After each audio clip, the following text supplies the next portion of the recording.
ওয়াসাল্লামের পবিত্র মক্কি জীবনের উল্লেখযোগ্য ঘটনাবলী।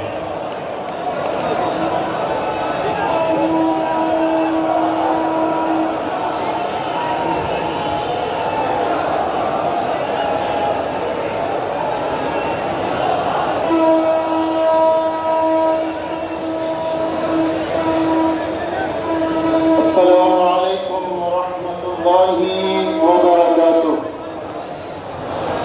কেমন আছেন আপনারা সবাই?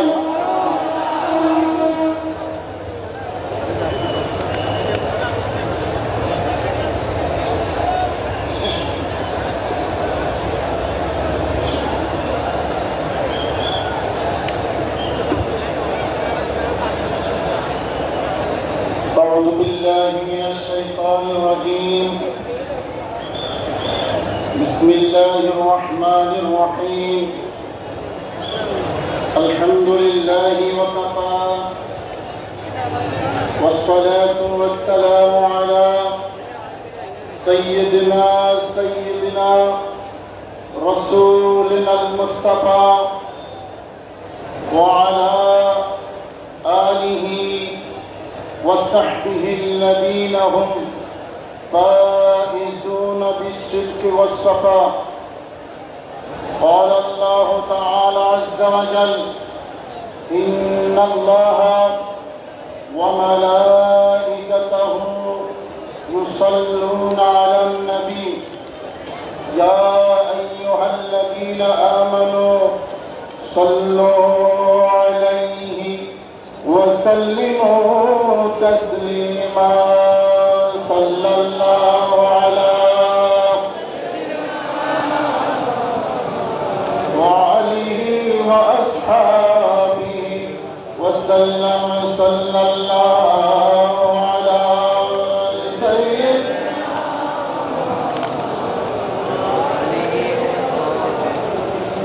বাইরামার দরুদ শরীফের আওয়াজটা শুধু এই মাহফিলের মধ্যে সীমাবদ্ধ থাকলে হবে না, এমন আওয়াজ দেবেন যাতে জুলুস বিরোধী যারা তাদের দুর্গে যাতে আঘাত করে। সবাই একটু মহব্বত আল্লাহুম্মা সাল্লি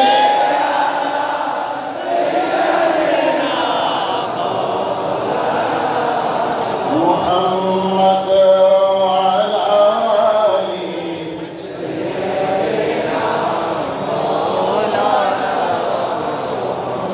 আরে আসমানে জমিন সবাই বলে আজ আমাদের খুশির দিন। বলুন না সুবহানাল্লাহ। আরে ভরার বুকে তশরিফে আনলেন, সবাই বলুন রহমাতাল লিল আলামিন। জোরে জোরে আল্লাহুম্মা সাল্লি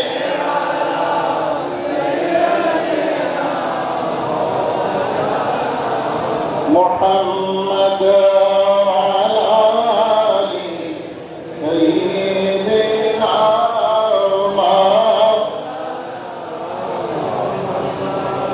अंजुमाने रहमानिया अहमदिया सुन्निया চট্টগ্রাম কর্তৃক আয়োজিত আজকে সারা পৃথিবীর বৃহত্তর জশ্নে জুলুসে ঈদে মিলাদুন নবী, সবাই বলুন সাল্লাল্লাহু আলাইহি ওয়াসাল্লাম।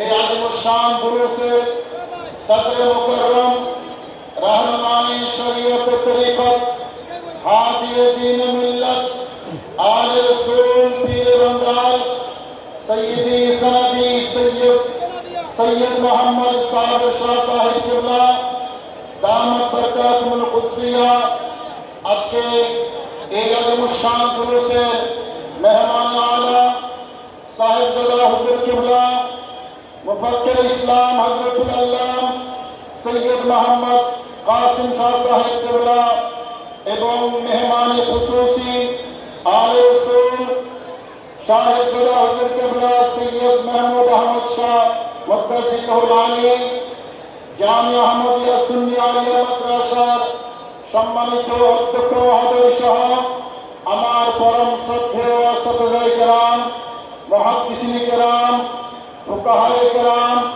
বিভিন্ন মাদ্রাসার সম্মানিত উলামায়ে কেরাম এবং দূর দারাজ থেকে আগত নবী প্রেমিক, অলি প্রেমিক, জুলুসে অংশগ্রহণকারী আমার ভাইরা রাহিমানি ওয়া রাহমাতুল্লাহ।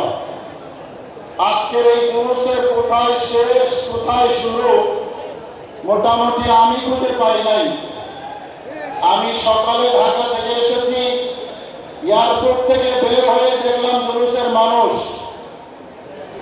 এই জামিয়া ময়দান পর্যন্ত জুলুসের মানুষ নাই সেরকম কোনো জায়গা আমি দেখি নাই। প্রশাসন যদিও তাদের আইনি কাঠামোর মধ্যে একটা রাস্তা নির্ধারণ করে দেয়, কিন্তু কামলিওয়ালা নবীর জুলুস কোথায় হবে, কতটুকু হবে, কোথায় মানুষ যাবে, কোন রাস্তা দিয়ে গাড়ি যাবে, কোন রাস্তা দিয়ে আশিকের রাসূল যাবে, কোথায় নবীর সুমন হবে, এটা আমার মদিনার কামলিওয়ালাই নির্ধারণ করেন। কথা বলেন ঠিক না? আমার ভাইরা, আসলেই তাই, বাধা দিয়ে জুলুসকে বন্ধ করা যাবে না। কি বলেন আপনারা? বাধা দিয়ে জুলুসকে বন্ধ করা যাবে? বিরোধিতা করলে জুলুস কি বন্ধ হবে? জুলুস থাকবে এবং আরো বেশি বড় হবে। 1934 সালে যে জুলুস হয়েছে সেই জুলুস আজকে পৃথিবীর শ্রেষ্ঠ জুলুসে রূপান্তরিত হয়েছে। আজকের এই ময়দান থেকে আমরা বাতিলপন্থীদেরকে এই মেসেজ দিতে চাই, তোমরা বিরোধিতা করতে থাকো, প্রতিরোধ করতে থাকো। নবীর জুলুস ছিল, আছে এবং থাকবে, সেদিন বেশি দূরে নাই। পুরো বাংলাদেশ জুলুসের দেশ হবে ইনশাআল্লাহ।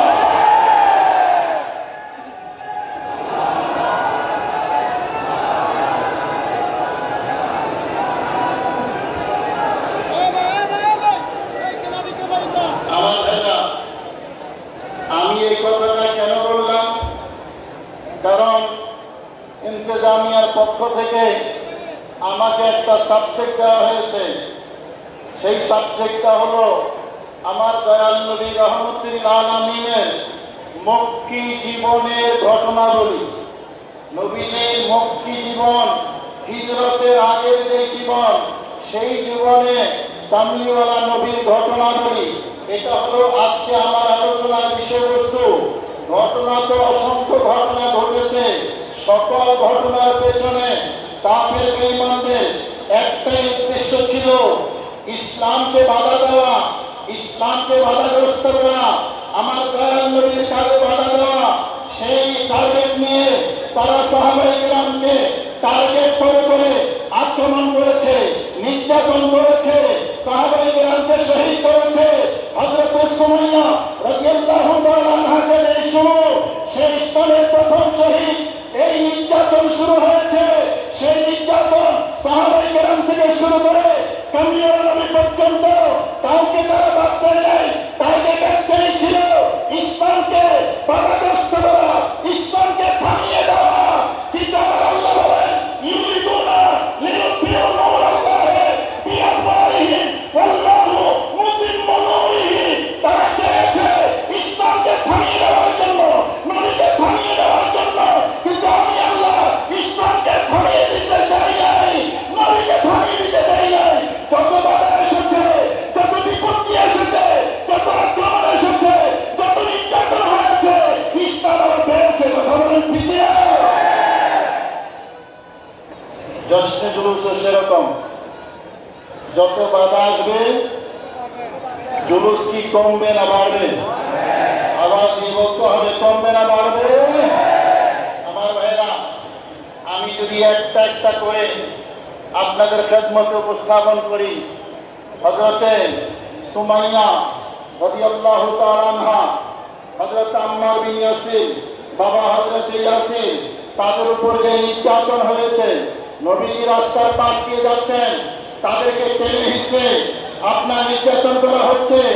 নবীজি তাদেরকে ধৈর্য ধারণ করার জন্য বললেন, সাবরান ইয়া আলে ইয়াসির, ফাইন্না মাউইদাতুমুল জান্নাহ, ধৈর্য ধারণ করো এই নির্যাতনে, কারণ তোমাদের সাথে আমি নবীর সাক্ষাৎ হবে জান্নাতে। জোরে বলুন না সুবহানাল্লাহ। সে আবু তালেব যে অবরোধের ঘটনা পৃথিবীর ইতিহাসে এইরকম অবরোধের ঘটনা দ্বিতীয়বার নাই। কামলিওয়ালা নবী সহ নবী পরিবার, নবীর বংশের মুসলিম অমুসলিম মিলে 40 থেকে 50 জন আমার কামলিওয়ালা নবীর সাথে আবু জেহেল এবং তার সাঙ্গপাঙ্গরা নবীকে অবরোধ করে রেখেছে সাফা মারওয়ার পাশে। সে আবু তালেবের মধ্যে 1-2 দিন নয়, 3টা বছর পরিপূর্ণ আমার কামলিওয়ালা নবীকে অবরোধ করে রেখেছে। বাহির থেকে কোনো খাবার খেতে পারবে না, ভিতর থেকে কেউ বাহিরে যেতে পারবে না, একেবারে খানা পিনা সহ অবরুদ্ধ জীবন আমার কামলিওয়ালা নবী রাহমাতুল্লাহ আলাইহি। গাছের পাতা খেয়েছেন, গাছের লতা খেয়েছেন, সাহাবায়ে কেরাম নবী পরিবারের সদস্য এত কষ্ট সহ্য করেছেন, তারপরও আমার নবীকে ছেড়ে দেন নাই, নবীর সাথেই ছিলেন। আমার ভাইরা, সব কিছুর উদ্দেশ্য ছিল একটা, ইসলামকে থামিয়ে দেওয়া। আমার আল্লাহ বলেন, তোমরা যতই নির্যাতন করো, যতই অবরোধ করো, ইসলাম থামবে না। ইসলাম ছিল, ইসলাম আছে, ইসলাম বিজয়ী হবে। কথা বলেন ঠিক না? আজকের যুগে আমরা দেখি সেই বাধা আছে না নাই? কথা বলেন আছে না নাই? বিভিন্ন জায়গায় সুন্নিদের উপর আক্রমণ আছে না নাই? আওয়াজ দিয়ে বলতে হবে আছে না নাই? সুন্নিয়তের আহলে সুন্নাত ওয়াল জামাতের কোন প্রোগ্রাম বাধা দেওয়া হচ্ছে, অনুমতি দেওয়া হচ্ছে না। প্রশাসনিক ভাবে বাধা, আপনার রাজনৈতিক ভাবে বাধা, সামাজিক ভাবে বাধা। কিন্তু আমরা স্পষ্ট ভাষায় একথা বলে দিতে চাই, এই বাধা আজকে নতুন নয়, কামলিওয়ালা নবীর যুগ থেকে শুরু হয়েছে। কিন্তু সত্য ছিল, সত্য আছে, সত্য বিজয় হবে। আহলে সুন্নাত ওয়াল জামাত হক, এটাতে কোনো সন্দেহ নাই। এই সত্যের বিজয় সুনিশ্চিত। কথা বলেন ঠিক না? আমার ভাইরা, কত বাধা দেবে, কোথায় বাধা দেবে? নবীজির উম্মত নবীকে ভালোবাসে, সেই নবীর ভালোবাসায় জীবন দিতেও প্রস্তুত আছে। ঠিক না? জীবন দিতেও প্রস্তুত আছে। শুধু ব্রাহ্মণবাড়িয়া শহরে নাচলেই হবে না, ব্রাহ্মণবাড়িয়া গোটা বাংলাদেশ নয়, টেকনাফ থেকে তেঁতুলিয়া, রূপসা থেকে পাথুরিয়া, প্রতিরোধের মুখে আজকে দেখুন 12 রবিউল আউয়াল জেলায়, উপজেলায়, থানায়, ইউনিয়নে, পাড়ায়, মহল্লায়, গ্রামে জুলুস হইতে হয় না? আমার ভাইরা, স্মরণ করে দিতে চাই 1974 সালে জামাল ঘোষ বেলায়েতের দৃষ্টি দিয়ে রেখেছিলেন, যে এই দেশে নবী প্রেমিকদের নবী প্রেম জাগ্রত রাখার জন্য, নবী প্রেমকে শানিত করার জন্য, নবী প্রেমকে উজ্জীবিত করার জন্য একটা ক্লাস লাগবে। সেই ক্লাসের মধ্যে যারা অ্যাটেন্ড করবে তারা নবী প্রেমের শিক্ষা নিয়ে ঘরে ফিরে যাবে। সেই উদ্দেশ্যে জশ্নে জুলুসে ঈদে মিলাদুন নবী দিয়েছেন। আজকে এই পর্যায়ে এসে পৃথিবীর সকল দেশে, সকল জায়গায় ঈদে মিলাদুন নবীর জুলুস হচ্ছে। কথা বলে ঠিক না? হুজুর কেবলা আলম সৈয়দ মোহাম্মদ তৈয়ব শাহ রাদিয়াল্লাহু তাআলা আনহু, তিনি যে জনগণের মানুষ ছিলেন, মুজাদ্দিদ ছিলেন, জশ্নে জুলুস তার প্রমাণ। কথা বলেন ঠিক না? আমার মক্কি জীবনের কথা বলছিলাম। দেখুন, কাফের বেঈমান যারা, তাদের নির্যাতনে সাহাবায়ে কেরামের একটা অংশ এক সময় আবিসিনিয়া মানে হাবশায় হিজরত করতে বাধ্য হয়েছিল। তার কারণও ছিল নির্যাতন। উদ্দেশ্য হলো সাহাবায়ে কেরামকে নির্যাতন করবে, নবীকে ছেড়ে সাহাবায়ে কেরাম বিচ্ছিন্ন হয়ে যাবে। কারণ আমরা নেতা নেত্রীদেরকে দেখি এমনি খুব ভালো, নেতার পিছনে পিছনে জিন্দাবাদ, নেতারে জিন্দাবাদ বলে, কিন্তু যখন পুলিশের আক্রমণ আসে তখন নেতারে মাঠে চাইয়া কর্মীরা দৌড়ে পালায়। ঠিক কিনা বললাম? পরে ছিল সেটা যে নবীর সাহাবীদেরকে এভাবে নির্যাতন করলে একসময় নবীকে ত্যাগ করে সাহাবায়ে কেরাম দূরে সরে যাবে, কিন্তু সেই বেঈমানরা জানে না আমার দয়াল নবীর সাথে সাহাবায়ে কেরামের মহব্বতের কি সম্পর্ক, নবীর সাথে উম্মতের সাথে মহব্বতের কি সম্পর্ক। আমার ভাইরা, সাহাবীরা এমন ছিলেন যে তারা নবীর জন্য নিজের জীবন দিতে প্রস্তুত ছিলেন। হযরত খুবাইব রাদিয়াল্লাহু তাআলা আনহুকে জিজ্ঞেস করা হয়েছিল, তোমাকে ছেড়ে দেই, তোমার জায়গায় নবীকে এনে দেই, নির্যাতন যা নবীর উপর করি, তুমি নিরাপদ যাও, চলে যাও, তুমি কি তাতে রাজি হবে? হযরত খুবাইব বলেছিলেন, এই বেঈমানের গোষ্ঠী শোনো, আমার নবী এখানে নয়, নবী যেখানে আছে সেখানেও যদি নবীর গায়ে একটা কাঁটাও যদি ঢুকে, আমি খুবাইব আমার জীবন থাকতে সেটা সহ্য করবো না। চলে বলুন না সুবহানাল্লাহ। সেই মহব্বত, সেই ভালোবাসা সাহাবায়ে কেরামের ছিল।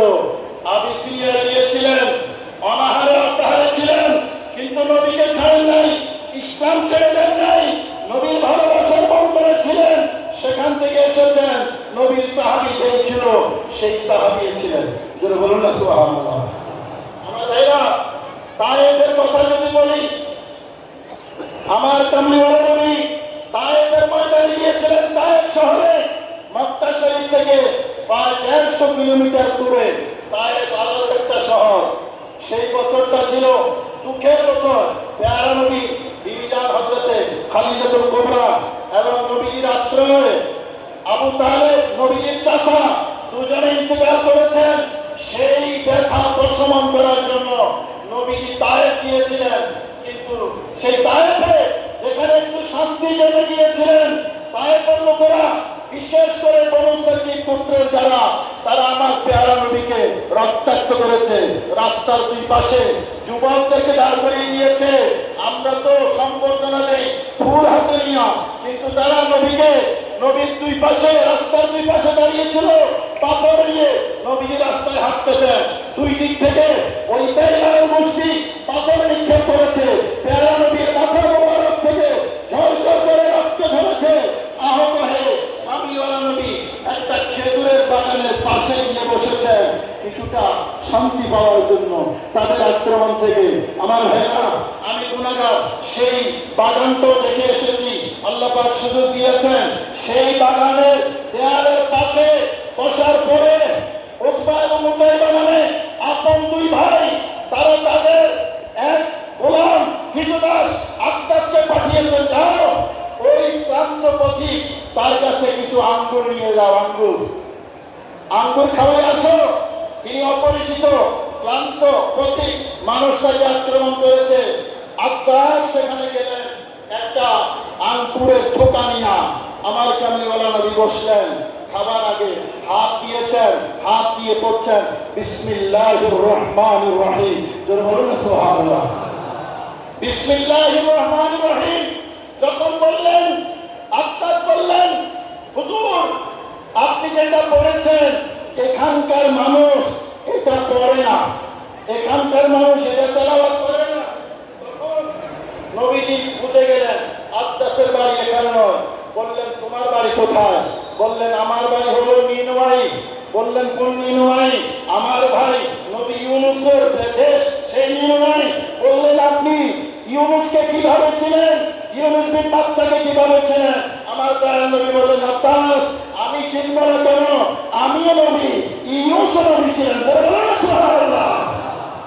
এই কথা বলতে দেরি আব্বাস আমার নবীকে জড়িয়ে ধরলেন, কপালে চুমু দিলেন, হাতে চুমু দিলেন, পায়ে চুমু দিলেন। আমার নবীর হাতে হাত রেখে মুসলমান হয়ে গেলেন। সুবহানাল্লাহ। আমার ভাইরা, নির্যাতন করেছে আমার নবীকে থামানোর জন্য, কিন্তু থামাতে পারে নাই। উল্টা আব্বাস মুসলমান হয়ে গেছে। এখনো তায়েফের জমিনে হযরতে আব্বাসের নামে একটা মসজিদ আছে, মসজিদে আব্বাস। সুবহানাল্লাহ। মসজিদে আব্বাস।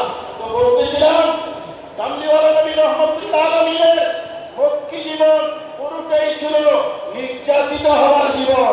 সাহাবায়ে কেরামকে নির্যাতন করেছে ওই কাফেররা। সেই নির্যাতনে ইসলাম থামে নাই। ইসলাম আরো প্রসারিত হয়েছে, আরো বেড়েছে।